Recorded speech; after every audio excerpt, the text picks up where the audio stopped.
ಪ್ರೆಗ್ನೆನ್ಸಿಗಾಗಿ ಯಾವ ರೀತಿ ಟ್ರೀಟ್ಮೆಂಟ್ ಮಾಡುತ್ತಾರೆ ಎಂಬುದರ ಬಗ್ಗೆ ಮಾಹಿತಿಯನ್ನು 5 ಸ್ಟೆಪ್ಪುಗಳಲ್ಲಿ ನೋಡೋಣ. ಸ್ಟೆಪ್ 1ನಲ್ಲಿ ಕಾಯಿಲೆ ಅಥವಾ ಹಾರ್ಮೋನಿಗೆ ಸಂಬಂಧಪಟ್ಟಂತೆ ಬ್ಲಡ್ ಚೆಕಪ್ ಮಾಡ್ತಾರೆ. ಹಾರ್ಮೋನ್ ಎಂದರೆ ಪ್ರೊಲಾಕ್ಟಿನ್ ಆಗ್ಬೋದು, DHA ಆಗ್ಬೋದು, ಫಾಸ್ಟಿಂಗ್ ಇನ್ಸುಲಿನ್ ಆಗ್ಬೋದು. ಈ ಥರ ಹಾರ್ಮೋನಿಗೆ ಸಂಬಂಧಪಟ್ಟಂತಹ ಕೆಲವು ಬ್ಲಡ್ ಚೆಕಪ್ ಮಾಡ್ತಾರೆ. ಸ್ಟೆಪ್ 2, ಪೀರಿಯಡ್ ಇರೆಗ್ಯುಲರ್ ಇದ್ದರೆ ಮೆಫ್ರೆಟ್ 10 mg ಎಂಬ ಟ್ಯಾಬ್ಲೆಟ್ ಯೂಸ್ ಮಾಡಲು ಹೇಳುತ್ತಾರೆ. ಇದು ಯೂಸ್ ಮಾಡಿದ 1-2 ವಾರಗಳ ಒಳಗೆ ಡೇಟ್ ಆಗುತ್ತದೆ. ಡೇಟ್ ಆದ 2ನೇ ದಿನ ಬರಲು ಡಾಕ್ಟರ್ ಹೇಳುತ್ತಾರೆ. ಸ್ಟೆಪ್ 3, ಡೇಟ್ ಆದ 2ನೇ ದಿನ ಸ್ಕ್ಯಾನ್ ಮೂಲಕ ಫಾಲಿಕಲ್ ಸ್ಟಡಿ ಮಾಡುತ್ತಾರೆ. ಫಾಲಿಕಲ್ ಅಥವಾ ಎಗ್ ಡೆವಲಪ್ಮೆಂಟ್ಗೆ ಲೆಟ್ರೋಜೆಲ್ ಎನ್ನುವ ಟ್ಯಾಬ್ಲೆಟ್ 5 ಡೇಸ್ ತೆಗೆದುಕೊಳ್ಳಲು ಹೇಳುತ್ತಾರೆ.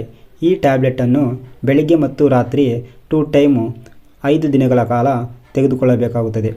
ಈ ಟ್ಯಾಬ್ಲೆಟ್ ಎಗ್ ಅಥವಾ ಫಾಲಿಕಲ್ ಡೆವಲಪ್ಮೆಂಟ್ಗೆ ತುಂಬ ಸಹಕಾರಿಯಾಗಿದೆ. ಇದರ ಜೊತೆಯಲ್ಲಿಯೇ FSH 75 ಎಂಬುವ ಹಾರ್ಮೋನ್ ಇಂಜೆಕ್ಷನನ್ನು ದಿನ ಬಿಟ್ಟು ದಿನ ತೆಗೆದುಕೊಳ್ಳಲು ಹೇಳುತ್ತಾರೆ. ಇದರ ಬಗ್ಗೆ ಮುಂದಿನ ಸ್ಟೆಪ್ನಲ್ಲಿ ನೋಡೋಣ. Step 4, FSH hormone injection. ಈ ಇಂಜೆಕ್ಷನನ್ನು ಡೇಟ್ ಆದ 4ನೇ ದಿನದಿಂದ ಸ್ಟಾರ್ಟ್ ಮಾಡುತ್ತಾರೆ. ಈ ಇಂಜೆಕ್ಷನನ್ನು ದಿನ ಬಿಟ್ಟು ದಿನ ತೆಗೆದುಕೊಳ್ಳಬೇಕಾಗುತ್ತದೆ.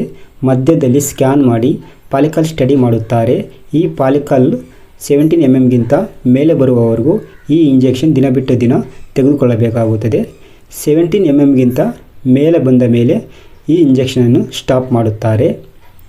ಈ ಇಂಜೆಕ್ಷನ್ನ ಉಪಯೋಗವೇನೆಂದರೆ ಫಾಲಿಕಲ್ ಅಥವಾ ಎಗ್ ಡೆವಲಪ್ಮೆಂಟಿಗೆ ಈ ಇಂಜೆಕ್ಷನ್ ತುಂಬ ಸಹಕಾರಿಯಾಗಿದೆ. ಮತ್ತು ಇದು 17 mm ಮೇಲೆ ಬಂದ ಮೇಲೆ ಇದನ್ನು ರಿಲೀಸ್ ಮಾಡಲು HCG ಎಂಬುವ ಇಂಜೆಕ್ಷನನ್ನು ನೀಡುತ್ತಾರೆ. ಇದರ ಬಗ್ಗೆ ಮುಂದಿನ ಸ್ಟೆಪ್ನಲ್ಲಿ ನೋಡೋಣ. Step 5, HCG injection. ಈ ಇಂಜೆಕ್ಷನನ್ನು ಎಗ್ ರಿಲೀಸ್ ಮಾಡಲು ನೀಡುತ್ತಾರೆ. ಫಾಲಿಕಲ್ ಸೈಜ್ 17 mm ಮೇಲೆ ಬಂದಾಗ ಅದನ್ನು ರಿಲೀಸ್ ಮಾಡಲು ಈ ಇಂಜೆಕ್ಷನನ್ನು ನೀಡುತ್ತಾರೆ. ಈ ಇಂಜೆಕ್ಷನ್ ನೀಡಿದ 36 ಗಂಟೆಗಳಿಂದ 40 ಗಂಟೆಗಳ ಒಳಗೆ ಎಗ್ ರಿಲೀಸ್ ಆಗುತ್ತದೆ.